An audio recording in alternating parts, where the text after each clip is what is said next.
Ayo, segera download Quran Tadabbur, tafsir dalam genggaman Anda.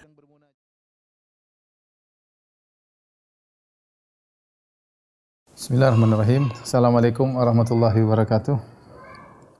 Alhamdulillahi ala ihsanihi wa syukru lahu ala taufiqihi wa amtinanihi wa asyhadu an la ilaha illallah wahdahu la syarika lahu ta'ziman li sya'ni wa asyhadu anna Muhammadan abduhu wa rasuluhu da'ila ridwani. Allahumma salli alaihi wa ala alihi wa ashabihi wa ikhwani.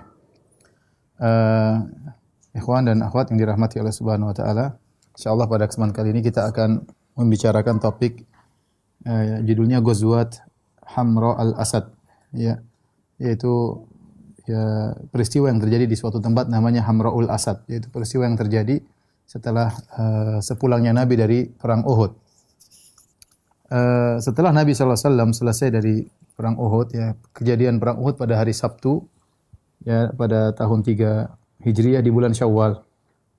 Kemudian di sore harinya Rasulullah SAW meninggalkan Uhud menuju kota Madinah. Dia jarak antara Uhud kota Madinah sekitar 5 km, ya. Kemudian Rasulullah SAW sholat maghrib di kota Madinah dan para wanita, ibu-ibu pada keluar menyambut pasukan yang datang. Maka para sahabat atau pasukan bertemu dengan Hamnah bintu Jahsh. Hamnah bintu Jahsh radhiyallahu anha, salah seorang sepupu Nabi sallallahu alaihi wasallam. Kemudian dikabarkan tentang saudaranya Abdullah bin Jahsh yang meninggal dunia. Ya, salah satu sahabat yang meninggal dalam perang Uhud yang dibelah perutnya adalah Abdullah bin Jahsh radhiyallahu anhu, yang dia berdoa agar meninggal dalam kondisi demikian. Ketika dikabarkan bahwasanya saudaranya Abdullah bin Jahsh meninggal dunia, maka fastarja'at wastaghfarat lahu, maka dia mengatakan innalillahi wa inna ilaihi raji'un, kemudian dia mohon ampunan agar Allah mengampuni saudaranya Abdullah bin Jahsh. Kemudian dikabarkan bahwasanya pamannya sudah meninggal, yaitu Hamzah bin Abdul Muttalib, ya. Hamzah bin Abdul Muttalib adalah pamannya Nabi sekaligus pamannya Hamnah bintu Jahsh, ya.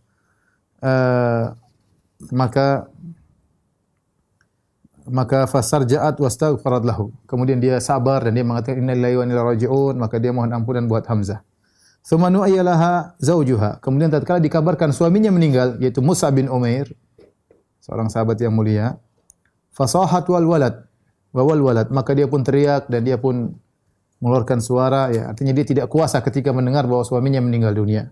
Ketika saudara kandungnya meninggal dia sabar, ketika pamannya meninggal dia sabar, ketika dikabarkan suaminya meninggal dunia maka dia pun berteriak. Kata Nabi sallallahu alaihi wasallam, inna zaujal mar'ati minha labi makan. Sungguhnya suami itu memiliki posisi yang besar di hati seorang wanita. Kemudian ada kisah wanita yang menakjubkan, ya, yang dari Bani Dinar, ya. Suaminya meninggal dalam perang Uhud. Kemudian saudaranya meninggal dalam perang Uhud. Kemudian bapaknya juga meninggal di dalam perang Uhud. Maka dikabarkan kepadanya, ini seorang wanita yang sangat sabar. Dikabarkan kepadanya suami meninggal. Maka dia menjawab, ma fa'ala Rasulullah sallallahu alaihi wasallam. Apa yang terjadi dengan Rasulullah sallallahu alaihi wasallam? Yang penting bagi dia Rasulullah bagaimana? Kemudian dikabarkan saudaramu meninggal, dia berkata, ma fa'ala Rasulullah sallallahu alaihi wasallam. Apa yang terjadi dengan Rasulullah sallallahu alaihi wasallam? Dikabarkan bapakmu meninggal. Luar biasa, suami, saudara, bapak, dia mengatakan ma fa'ala bi Rasulullah. Apa yang terjadi dengan Rasulullah sallallahu alaihi wasallam? Qalu khairan ya umma fulan. Maka mereka berkata, Rasulullah dalam kondisi baik, wahai umma fulan, ya, huwa bihamdillahi kama tuhibbin. Dia dalam kondisi baik sebagaimana yang kau inginkan. Kata wanita tersebut, arunihi, tunjukkan aku di mana Rasulullah sallallahu alaihi wasallam hatta anzura ilaihi, sampai aku melihat kepadanya. Maka diisyaratkan kepada Nabi sallallahu alaihi wasallam, tatkala dia melihat Nabi sallallahu alaihi wasallam masih dalam kondisi hidup, maka dia berkata, kullu musibatin ba'daka jalal. Seluruh musibah selama engkau masih hidup ya Rasulullah, semuanya ringan bagiku. Ini menunjukkan bagaimana cintanya kaum muslimin dan kaum muslimat kepada Rasulullah sallallahu alaihi wasallam. Dan hebat wanita ini, sampai ayahnya, sampai suaminya, kakaknya meninggal, adiknya, yang dipentingkan bagaimana Rasulullah sallallahu alaihi wasallam. Kemudian ketika Rasulullah SAW masuk di kota Madinah, Rasulullah SAW mendengar suara tangisan. Ya, kemudian nuah, ada teriakan-teriakan, ya. Menangis. Maka Rasulullah bertanya, "Ma hadza? Apa ini suara tangisan-tangisan?" Qalu hadhihi nisaul ansar yabkina qatlahum. Ini para wanita kaum Ansar, wanita-wanita Ansar yang menangisi orang-orang yang meninggal dari kerabat mereka. Maka ketika Nabi mendengar suara tangisan, ternyata sebabnya mereka sedang menangisi sahabat-sahabat dari kaum Ansar yang juga meninggal, yang menangisi mereka adalah wanita-wanita Ansar. Fadharafat aina Rasulillah, maka Rasulullah SAW pun menangis. Kedua matanya mengeluarkan air mata. Fabaka, thumma qala, kemudian Nabi ingat tentang pamannya Hamzah. Kata Rasulullah SAW, lakinna Hamzata la bawaqiya alaihi. Adapun Hamzah tidak ada yang menangisinya. Kenapa? Karena Hamzah dari Muhajirin. Ya, sementara yang menangis wanita-wanita Ansar menangisi para sahabat Ansar yang meninggal dalam perang Uhud. Hamzah radhiyallahu anhu Muhajirin, ya, tidak ada yang menangisinya. Ketika perkataan Nabi ini sampai kepada wanita Ansar, wanita-wanita Ansar, bahwasanya Hamzah tidak ada yang menangisinya, faji'na yabkina ala Hamzah. Mereka pun datang, mereka menangis buat Hamzah, menangisi Hamzah. Ya. Imam Ahmad meriwayatkan dalam musnadnya dengan sanad yang hasan dari Ibnu Umar radhiyallahu anhu. Beliau berkata, Rasulullah SAW tatkala balik dari Uhud, beliau mendengar tangisan wanita-wanita Ansar atas kepergian suami-suami mereka. Maka Nabi berkata, lakinna Hamzah la bawaqiya lahu. Adapun Hamzah tidak ada yang menangisinya. Maka hal ini sampai kepada Nisa'il Ansar, wanita-wanita Ansar. Maka mereka pun datang dan mereka menangisi, meratapi Hamzah. Kemudian sampai mereka nangis enggak berhenti-berhenti sampai malam hari. Fantaba Rasulullah SAW minal lail. Di malam hari Rasulullah terbangun. Fasami'ahunna wa hunna yabkin. Rasulullah mendengar mereka masih nangis.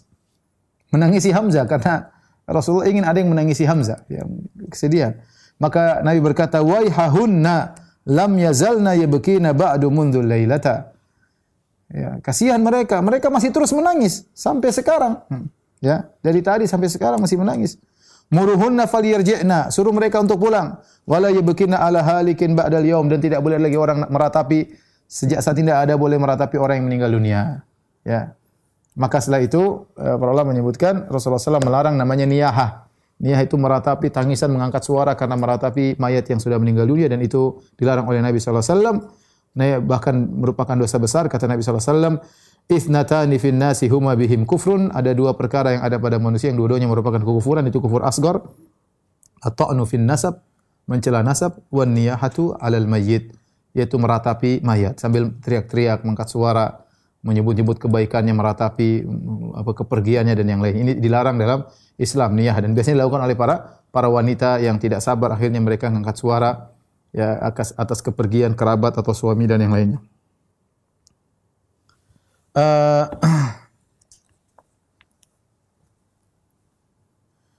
Setelah itu hari Sabtu malam, ya. Jadi Rasulullah pulang Sabtu sore sampai di Madinah maghrib, kemudian sholat, kemudian malam hari. Maka kaum muslimin, para sahabat menjaga kota Madinah. Ya. Mereka jaga lorong-lorong kota Madinah, tempat-tempat masuk kota Madinah. Ya. Dan mereka sudah sangat letih. Ya, sangat letih. Bayangkan perang sampai sore, kemudian pulang. Ya, perang bukan perang, nggak berhenti-berhenti, nggak main-main ya. Perang ya, kemudian pulang sampai malam masih berjaga di kota Madinah. Ya, dan kaum Ansar tidur di pintu rumah Rasulullah SAW di dekat masjid. Mereka menjaga Rasulullah SAW. Khawatir kalau ada musuh datang tiba-tiba menyerang kota Madinah. Keesokan harinya, Yaumul Ahad, yaitu hari Ahad, ya, Rasulullah SAW berangkat menuju ke tempat namanya Hamra'ul Asad. Apa sebabnya Rasulullah SAW ke sana? Sebabnya yaitu berita kabar sampai kepada Nabi SAW dari Abu Sufyan. Abu Sufyan pemimpin pasukan kaum Quraisy dalam perang Uhud. Sampai kepada Nabi kabar Abu Sufyan ingin balik menyerang. Mereka sudah pergi, tapi mereka tiba-tiba berpikir untuk balik menyerang kota Madinah. Ya. Agar liyasta'silu, agar membumi hanguskan, yaitu menghabisi seluruh sahabat di kota Madinah. Ini kabar yang sampai kepada Nabi SAW. An-Nasa'i meriwayatkan Sunan Al-Kubra dengan sanad yang sahih dari Ibnu Abbas radhiyallahu anhuma, beliau berkata, "Lamman sarafal musyrikuna an Uhud." Tatkala kaum musyrikin pergi meninggalkan Uhud, wa balagur Rauha, dan mereka sampai di Rauha. Rauha itu suatu tempat dekat kota Madinah, ya, kira-kira 36 mil, ya, kira-kira 36 mil. Satu mil 1,8 kilo, ya, 36 mil jaraknya. Jadi mereka sudah agak jauh, ya. Sudah agak jauh, ya. Bisa jadi mungkin 40-50 kilo, ya. Kemudian tatkala mereka sampai di Rauha, ya, qalu, mereka kemudian berbicara di antara mereka. Kita ini perang ngapain? La Muhammadan faqataltumu. Kita tidak berhasil bunuh Muhammad.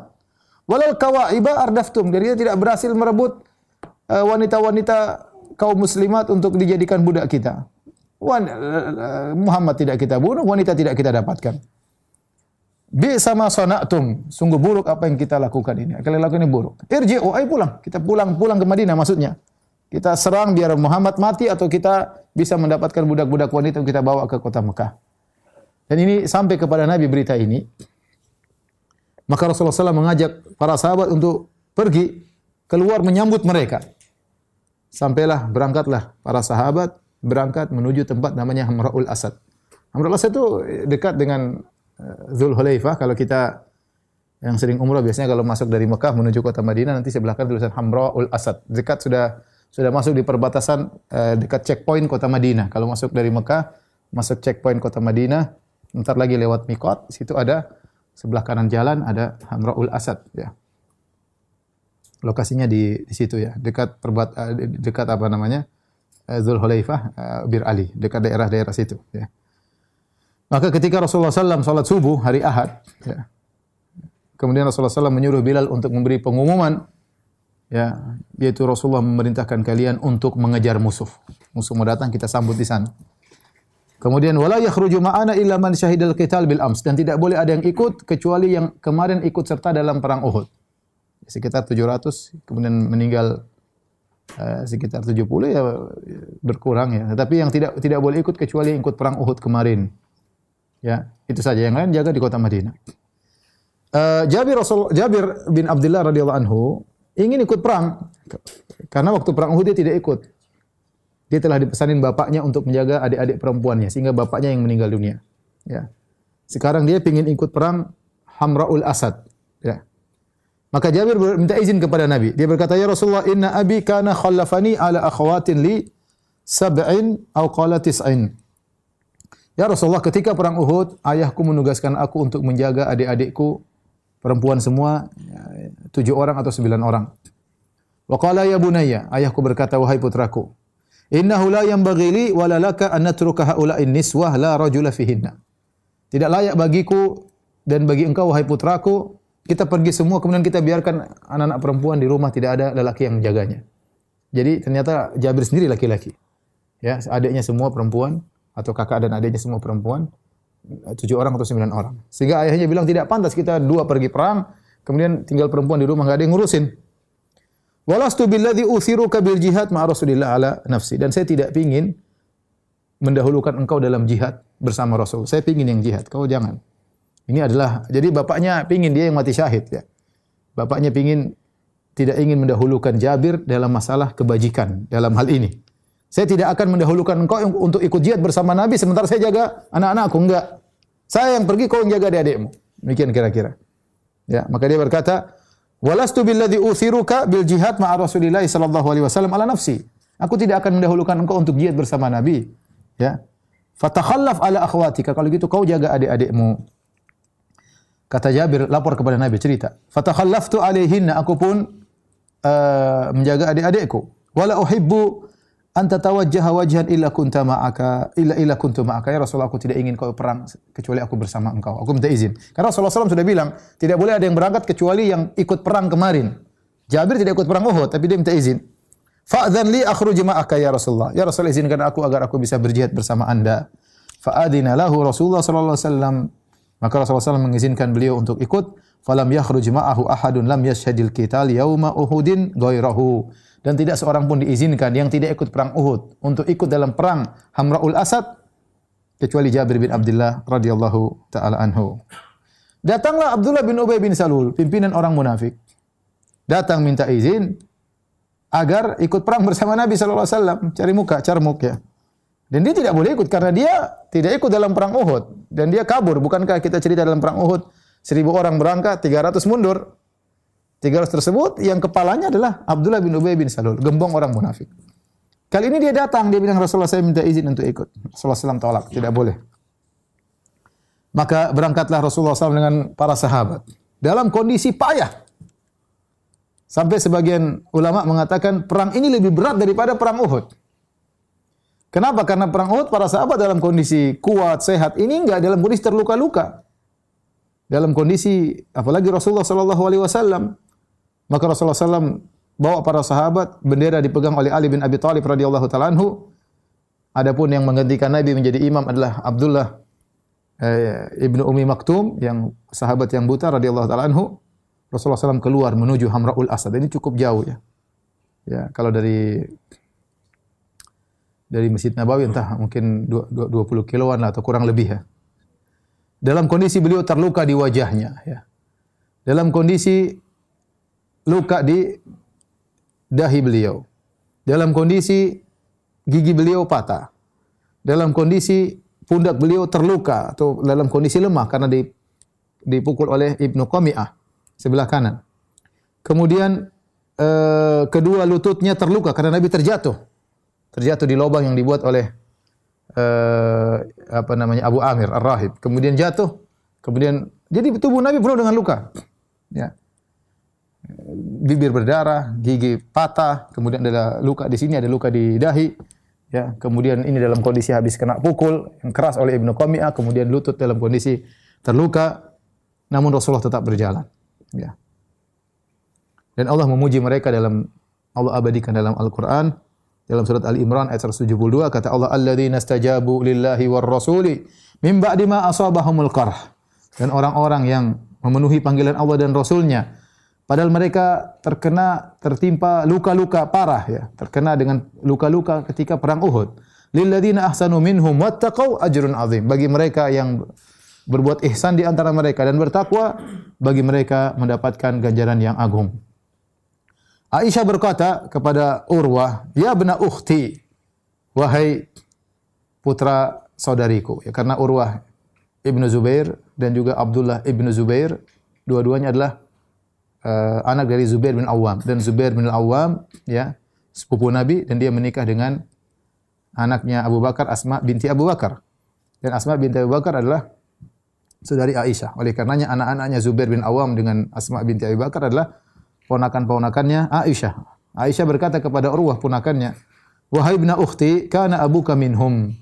Di antara orang-orang dipuji oleh Allah yang keluar untuk berperang meskipun dalam kondisi terluka adalah bapakmu Zubair bin Awam. Wa Abu Bakr, dan ayahku juga. Ya, Abu Bakar juga keluar bersama Nabi dan para sahabat. Kemudian berangkatlah Rasulullah SAW bersama para sahabat, dan penunjuk jalan adalah Sabit bin Ad-Dhahhak Al-Khazraji. Sampai akhirnya mereka bikin camp di Hamra'ul Asad. Hamra'ul Asad. Ya, maka kaum muslimin tunggu di situ, menyalakan api, menunggu datangnya orang-orang Quraisy. Jadi mereka tidak takut, tidak gentar. Silakan datang, 1000 balik lagi, mereka siap berperang. Luar biasa para sahabat. Rasulullah SAW di Hamra'ul Asad ketemu dengan seorang namanya Ma'bad bin Abi Ma'bad Al-Khuzai. Ya. Dan mereka musyrikin ketika Ma'bad masih musyrik, tapi suku Khuza'ah mereka lebih condong kepada kaum muslimin. Dan mereka tidak pernah menyembunyikan sesuatu kepada Rasulullah SAW. Ketika itu Ma'bad Al-Khuzai masih musyrik. Kemudian dia berkata, "Ya Muhammad." Dia tidak bilang ya Rasulullah, masih musyrik. Dia berkata, "Ya Muhammad, ama wallahi laqad azza alaina ma asabaka fi ashabik." Sungguh berat bagi kami apa yang menimpamu dan menimpa para sahabatmu. Wala wadidna annallaha afaka fihinna. Sungguh kami berharap engkau selamat dan para sahabatmu juga selamat. Tapi apa yang terjadi? Ya, demikian yang terjadi. Thumma kharaja hatta laqi Abu Sufyan ibn Harb wa man ma'ahu bir Rauha. Kemudian dia pun berjalan terus sampai dia ketemu dengan Abu Sufyan dan pasukannya di Rauha. Jadi ketemu pasukan Nabi, kemudian ketemu pasukan Abu Sufyan. Dan mereka sudah ajma'ur raja'ah, dan mereka sudah sepakat untuk balik kota Madinah, untuk menyerang kota Madinah, menyerang Nabi dan para sahabatnya.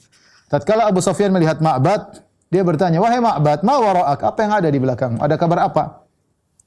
Kata dia, "Muhammad kharaja fi ashabihi yatlubukum." Kata dia, Muhammad sedang keluar dengan para sahabat yang ngejar kalian. Fi jam'in lam aramit lahu qat, dalam sekumpulan orang yang aku tidak pernah melihat seperti mereka. Yataharraquna alaikum taharrukan, mereka sedang terbakar ingin melawan kalian. Sedang semangat-semangatnya untuk melawan kalian. Qad ijtama'a ma'ahu man kana takhallafa anhu fi yaumikum fihi minal hanaq alaikum lam aramit lahu qat. Telah berkumpul bersamanya orang-orang yang tidak ikut perang sebelumnya. Padahal tidak demikian. Tapi dia menyampaikan berita ini kepada Abu Sufyan agar takut. Dan mereka lagi dendam kusumat untuk membunuh kalian. Abu Sufyan berkata, "Wa ya kama taqul." Celaka engkau, apa yang kau katakan? Ya. Inilah yang aku katakan. Fa inni anhaka an dzalik. Aku melarang kalian untuk pergi perang. Melihat kabar dari Ma'bad, akhirnya Abu Sufyan takut ya. Takut, akhirnya dia, ya udah kita balik aja ke Mekah, cari perkara. Rasulullah sudah siap dengan pasukannya, ya akhirnya dia tidak jadi balik ke kota Madinah dan kemudian melanjutkan perjalanan menuju Mekah. Ketika Abu Sufyan sedang berjalan menuju Mekah, Abu Sufyan dan kawan-kawannya ketemu dengan sekelompok orang dari Abdul Qais. Maka Abu Sufyan bertanya, "Aina turidun?" Wahai gerombolan atau sekelompok orang dari Abdul Qais, dari keturunan anak-anak Abdul Qais atau kabilah Abdul Qais, kemana hendak kalian pergi? Qalu nuridul Madinah. Mereka mengatakan, rombongan Abdul Qais ini, kami ingin pergi kota Madinah. Qala walima, kenapa kalian ingin ke Madinah? Qalu nuridul mirah, kami ingin mendapatkan makanan di sana, yang kami ambil untuk kami jual, ya ambil korma atau yang lainnya. Qala, Abu Sufyan menawarkan, "Fahal antum muballighuna anni Muhammadan risalatan ursilukum biha ilaihi?" Maukah kalian menyampaikan suatu surat dariku, pesan dariku untuk Muhammad? Pesan dariku untuk Muhammad. Wa hamilu alakum ibilakum ghadan zabiban biukat. Nanti kalau kalian menjalankan perintahku, aku akan penuhi onta-onta kalian dengan zabib, dengan zabib adalah anggur yang sudah dikeringkan, nanti di Ukat, di pasar Ukat. Itu pasar yang dekat dengan Taif atau dekat dengan Mekah. Ya. Nanti kita ketemu di sana, onta-onta kalian akan aku penuhi dengan zabib, dengan makanan. Idza wafaitumuha, kalau kalian menjalankan pesanku tersebut. Qalu na'am, kata mereka, iya kami akan sampaikan pesan. Fa idza wafaitumuhu fa akhbiruhu. Kalau kalian benar-benar menyampaikan pesanku, maka kabarkanlah kepada Muhammad, anna qad ajma'na sayra ilaihi. Kami akan berangkat menyerang dia. Wa ila ashabihi, dan kami akan menyerang sahabat-sahabat Muhammad. Linasta'sila baqiyatahum, agar kami habisi seluruh yang tersisa di kota Madinah. Abu Sufyan bohong, padahal dia ingin pulang. Ya. Famarra rakbu bi Rasulillah sallallahu alaihi wasallam. Rasulullah tidak tahu ilmu gaib. Maka ternyata kelompok dari Abdul Qais tersebut datang dan melewati Rasulullah. Rasulullah masih di Hamra'ul Asad. Maka mereka kabarkan tentang perkataan Abu Sufyan. Apa kata Nabi sallallahu alaihi wasallam? Hasbunallahu wa ni'mal wakil. Ya. Cukuplah Allah bagi kami dan dia sebaik-baik penolong. Jadi Nabi ditakut-takutin, tapi Nabi tidak takut dan Nabi tetap bertahan dan mengatakan hasbunallahu wa ni'mal wakil. Mau 1000 orang datang, Rasulullah SAW tetap nunggu di Hamra'ul Asad. Peristiwa ini diabadikan dalam Al-Quran dalam surat Al-Imran ayat 172 sampai 174. Saya bacakan ayatnya. Kata Allah, alladzina istajabu lillahi war rasuli min ba'di ma asabahumul qarh. Dan orang-orang yang mereka memenuhi panggilan Allah dan Rasulnya setelah padahal mereka baru ditimpa dengan penderitaan, tertimpa dengan luka dalam perang Uhud. Lilladzina ahsanu minhum wattaqu ajrun azim. Bagi orang-orang berbuat ihsan di antara mereka dan bertakwa, mereka akan mendapatkan ganjaran yang besar. Alladzina qala lahumun nasu innan nasa qad jama'u lakum fakhshawhum fazadahum imana wa qalu hasbunallahu wa ni'mal wakil. Orang-orang yang ditakut-takuti dengan perkataan bahwasanya mereka orang-orang Quraisy telah berkumpul bersatu padu untuk menyerang balik kalian. Maka takutlah kepada orang-orang Quraisy akan balik menyerang kalian. Apa kata Allah? Fazadahum imana. Mereka ditakut-takuti namun mereka tidak takut. Bahkan fazadahum imanan. Iman mereka semakin kuat ketika ditakut-takuti.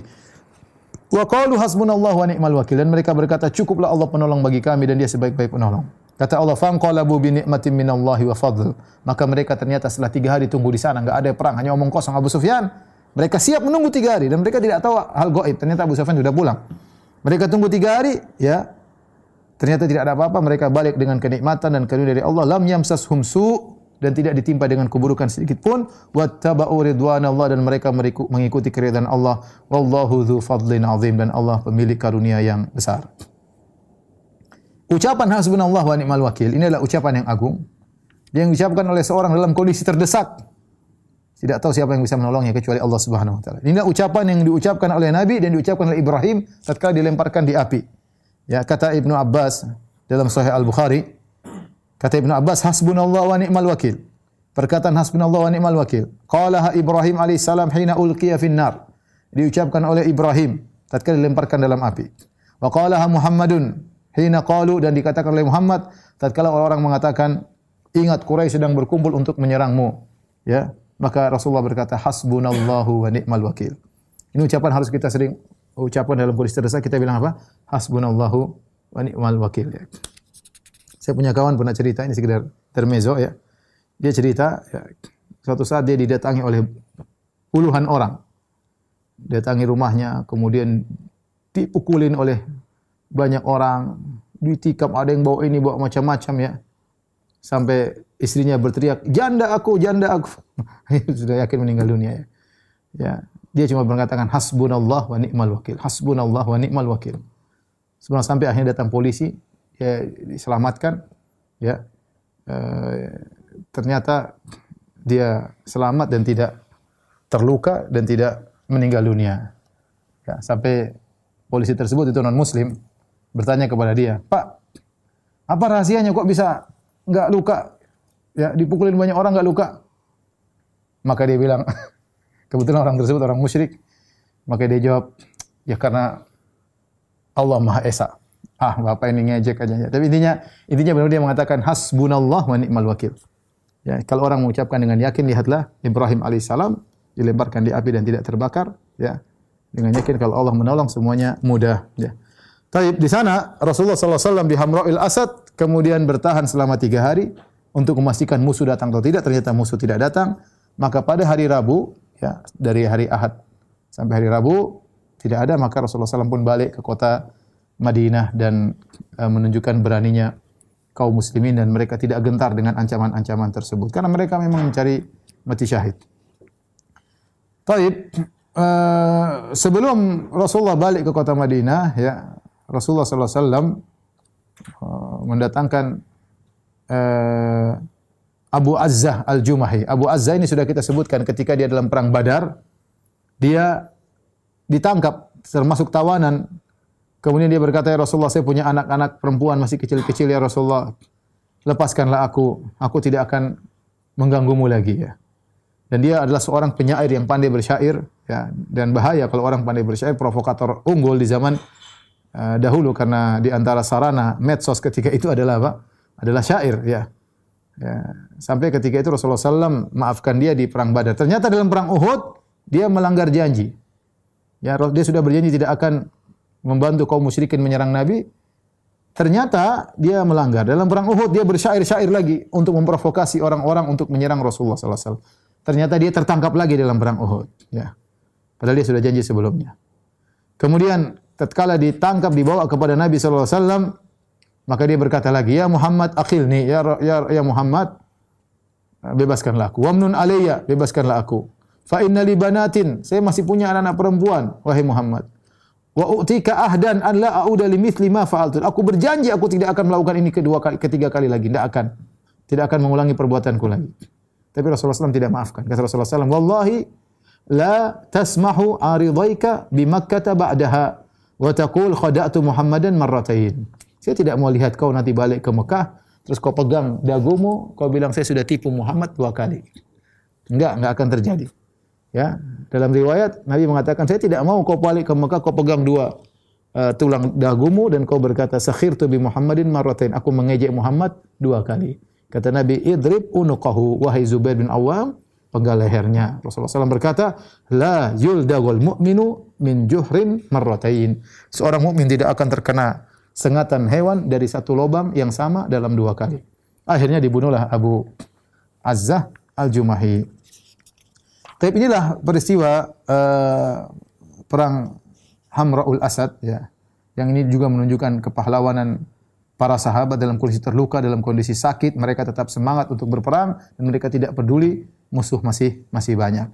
Di penghujung kajian kita kali ini, ya, kita akan sebutkan beberapa faedah-faedah tentang perang Uhud yang dibawakan oleh Al-Imam Ibnul Qayyim rahimahullahu taala dalam kitabnya Zadul Ma'ad. Ada beberapa faedah-faedah, ya. Ya, di antaranya, ya, bahwasanya jihad kalau sudah dimulai, ya, seorang kalau sudah pakai pakaian perangnya, ya, maka tidak boleh dia balik, dia harus terus melanjutkan. Sebagaimana dalam perang Uhud ketika Nabi SAW sudah pakai pakaian perangnya, maka para sahabat berkata, "Ya Rasulullah, sudah enggak usah keluar, kita di kota Madinah saja."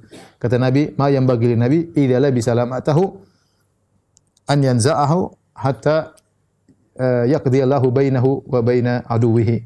Tidak pantas bagi seorang nabi kalau sudah pakai baju perangnya kemudian melepaskannya kembali sampai Allah memutuskan apa yang terjadi dengan musuhnya. Kalau sudah pakai pakaian perang jalan, ya sudah musyawarah, sudah pakai pakaian perang maka lanjutkan perjalanan. Ya.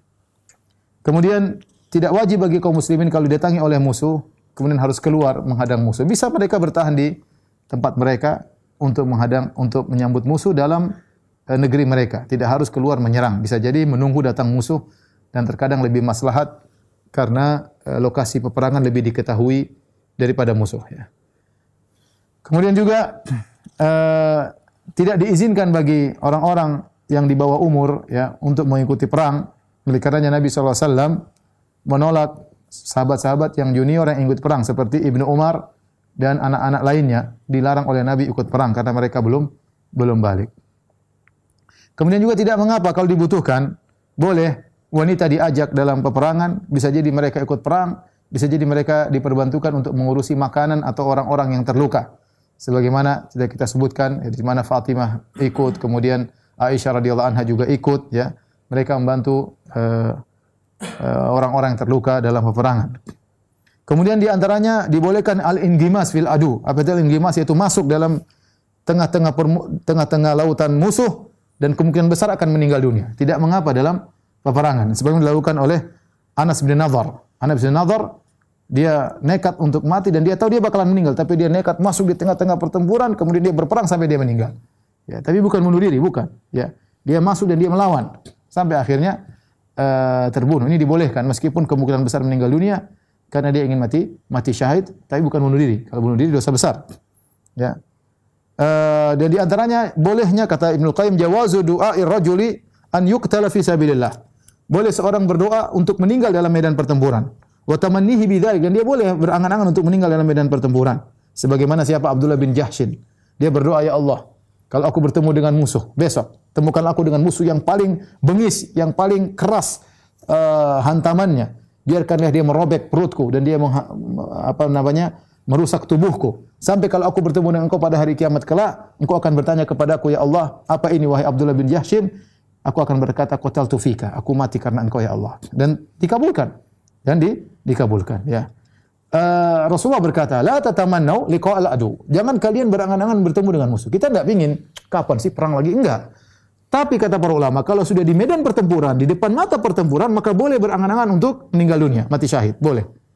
Boleh. Tapi kalau sebelumnya ya jangan kapan mau perang, kapan kata Rasulullah, la tatamannau liqa'al adu. Jangan berharap bertemu dengan musuh. Fa idza laqitumuhum fasbutu. Kalau kalian bertemu dengan musuh maka tegarlah. Sebagaimana disebutkan sebagian sahabat, ya, kita tidak ingin meninggal karena penyakit taun atau penyakit tertentu, ya, penyakit menular yang ganas, ya. Tapi para sahabat sebagian mereka tatkala sudah di tengah-tengah penyakit, maka kemudian dia berharap meninggal dengan penyakit tersebut, penyakit taun, agar mati syahid. Ini diriwayatkan dari sebagian sahabat. Ini sama seperti perang. Kalau sudah depan mata boleh meninggal, berniat untuk meninggal mati syahid agar mendapatkan pahala syahadah. Karena kita tahu bahwasanya kedudukan orang mati syahid tinggi di sisi Allah Subhanahu wa taala, ya. Kemudian di antara faedah seorang muslim jika dia bunuh diri, ya, meskipun baru ikut perang, ya, seperti Quzman tadi kita sebutkan Quzman, dia bunuh orang-orang musyrik banyak. Ketika dia terluka dan dia tidak kuat dengan rasa sakitnya, maka dia berdirikan pedangnya, kemudian dia tusukkan dadanya sehingga meninggal dunia. Rasulullah mengatakan huwa finnar, dia di neraka jahanam. Kenapa? Dia mati bunuh diri. Pahala dia yang membunuh orang-orang musyrikin tidak berpengaruh, tetap aja dia masuk dalam neraka jahanam.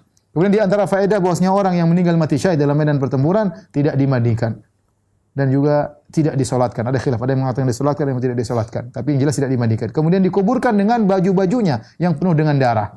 Dikuburkan dengan baju yang penuh dengan darah agar dia dibangkitkan pada hari kiamat dengan darah-darah tersebut.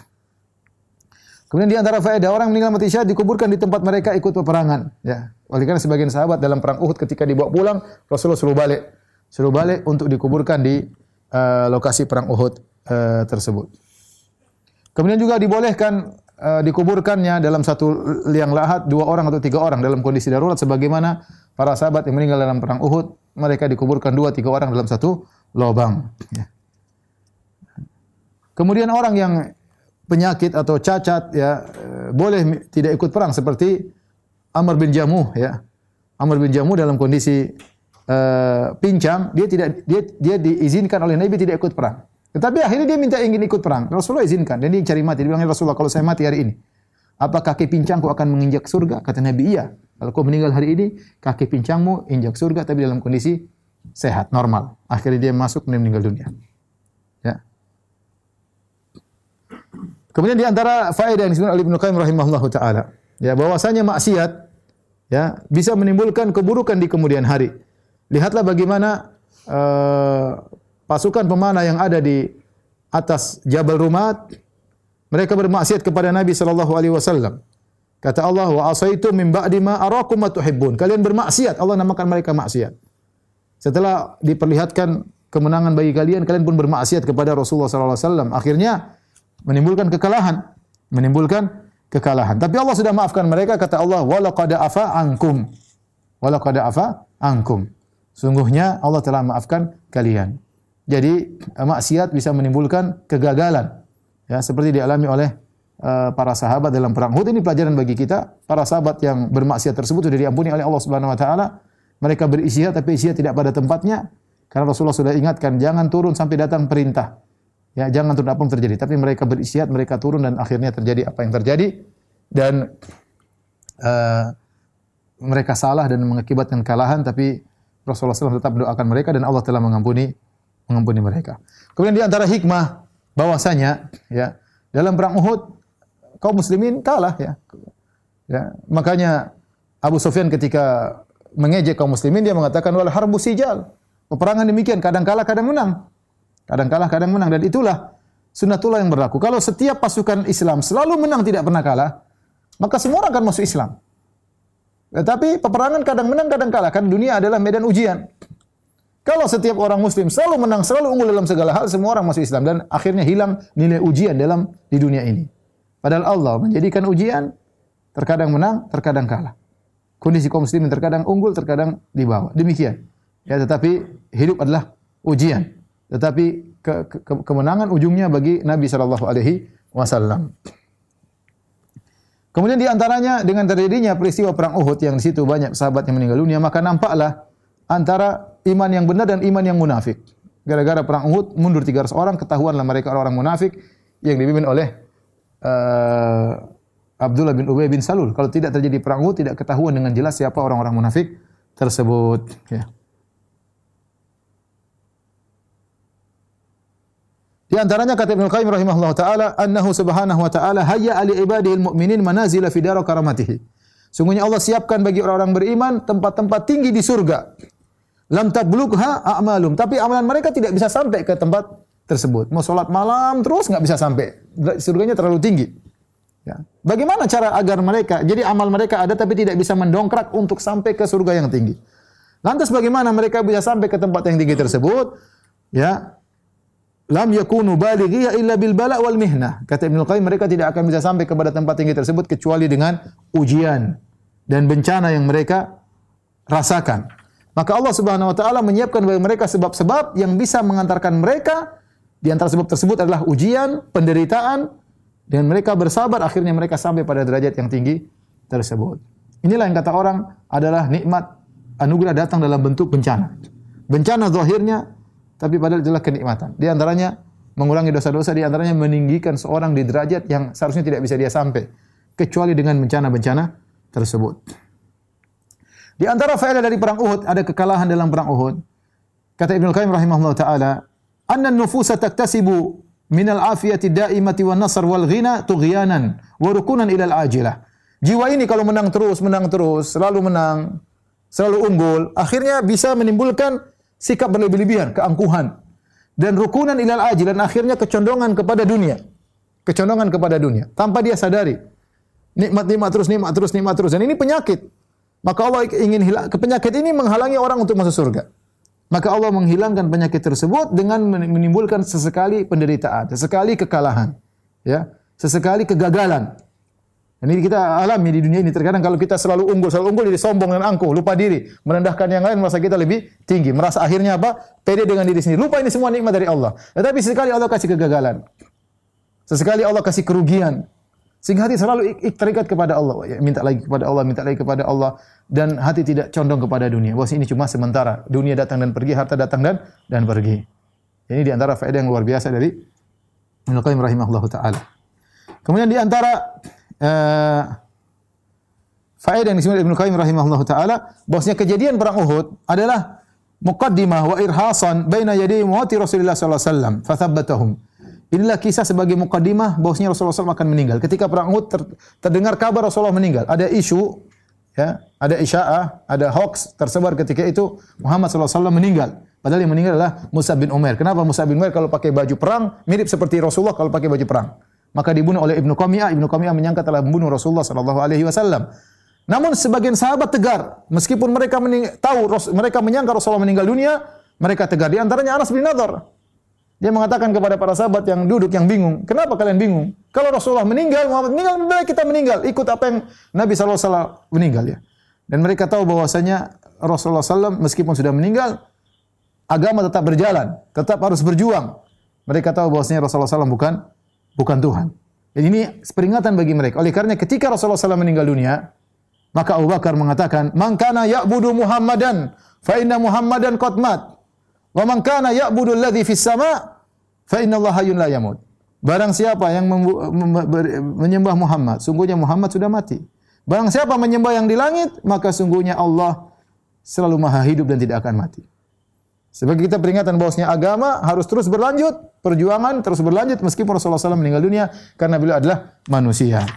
Di antara faedah yang mesti kita sebutkan, kita tambahkan adalah Rasulullah SAW adalah manusia, buktinya beliau terluka, ya. Beliau terluka dengan luka yang banyak, ya. Kalau dia Tuhan dia tidak akan terluka. Ini menunjukkan juga Nabi tidak tahu ilmu gaib. Kalau Nabi tahu ilmu gaib, ya sebagaimana kata Allah Subhanahu wa taala, "Lau kuntu alamul ghaiba lastakthartu minal khair wa ma masani su."